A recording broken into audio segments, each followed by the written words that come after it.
Hey all you fabulous foobs! Welcome to another episode of Foobs and Fitness. As a fitness coach, people always ask me, which type of exercise is the best? In today's episode, not only will we be focusing on the differences between cardiovascular and strength training, but I'll also be explaining how each relates to a cancer diagnosis.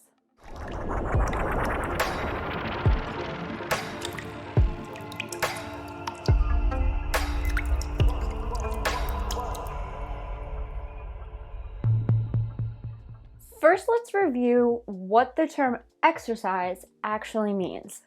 Exercise is bodily or mental exertion, especially for the sake of training or improvement of health. So when someone asks me which type of exercise is the best, my immediate response is, it depends on your goal. Our goals change over the course of our lives. At one point or another, we've all probably said to lose weight, get stronger, finish a race faster. But when you're faced with a disease like cancer, the main goal should be to remain as active as possible. Remember, we're staying active to stay alive. But how does this correlate to an exercise program or figuring out which exercises to focus on? Two important styles of training that you should be focusing on are cardiovascular and strength. Cardiovascular training, or cardio, refers to any activity that increases heart rate and respiration while using large muscle groups repetitively and rhythmically. Cardio can improve both the function and performance of your heart, lungs, circulatory system, but depending on where you are in life, will make cardio training look very different. When someone's goal is to finish a race faster, for example, their training is going to look very different from the person who just wants to be able to walk up and down stairs without being winded. What's the first thing that comes to your mind when I talk about cardio training?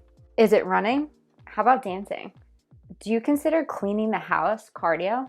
I've got news for you. Cardio comes in all different types of styles. High impact training is when there's high impact on the joints and has the potential to put you at a higher risk of injury, especially if your form's not correct. Low impact training is the opposite, meaning it's low impact on your joints. These type of exercises can help build strength and flexibility around the joints to protect them better for when you do perform more strenuous tasks.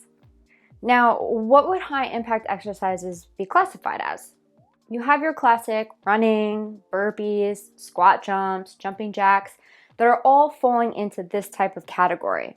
So then what would low impact exercises look like? Swimming, walking, and even household chores, along with several others, are low impact exercises that many of us do. Please don't confuse high impact training with HIIT. They are not the same. HIIT is high intensity interval training, which means that you have the ability to do low impact training as high intensity intervals. Let's now look at strength training. Strength training, or commonly referred to as resistance training, involves the performance of physical exercises that are designed to improve strength and endurance. Most people automatically think of lifting weights, but there's a wide variety of training that can be used, like isometrics, which is a form of exercise involving the static contraction of a muscle without a visible movement in the angle of a joint. Strength training is a key component to our overall health and fitness. This goes for everyone. You know that saying, use it or lose it? Well, this is a key aspect to strength training. As we get older, our body fat will increase if you don't do anything to replace the lean muscle that you may lose. Not only does strength training help keep our muscles strong, but did you know that it actually helps our bones stay strong as well? I bet you're wondering how this could possibly be true. When you engage in strength training, you're placing stress on your body, the good kind of stress. And by doing so, our bones don't grow bigger like our muscles, but instead the density increases, which makes them stronger. Having an increase of bone density directly reduces the risk of osteoporosis, which is the weakening of bones that some treatments can cause. Circling back to what I said about strength training having a wide range of its meaning.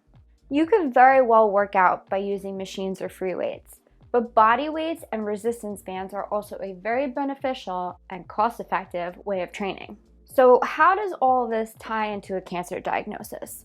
Any type of physical activity, whether it be cardio or strength, allows for a bump up in the production of your brain's feel-good neurotransmitters called endorphins. Wouldn't you want more of these endorphins during this period of your life? I sure do. When there's an increase of endorphins, it then also helps reduce stress. Staying active can provide stress relief for your body while it's experiencing a fight or flight response. It also helps your body's internal systems work better. For example, being active can also help your digestive and immune system better help protect your body. Let's recap. Cardiovascular training is crucial because it strengthens your heart and lungs. When you're undergoing treatment, it can also help you feel less tired during and after receiving treatments.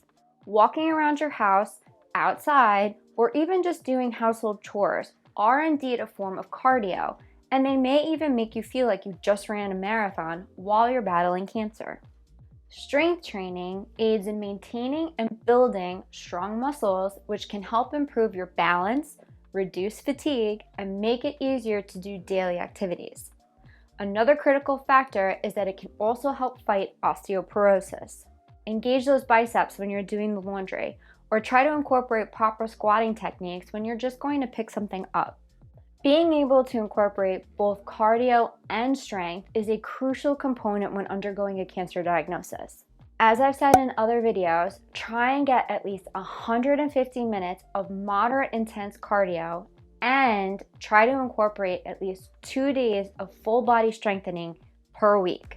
If you have any questions or concerns about where you're at with your fitness journey and how it relates to your treatment, please reach out to me. Your safety and well-being is the most important thing to focus on.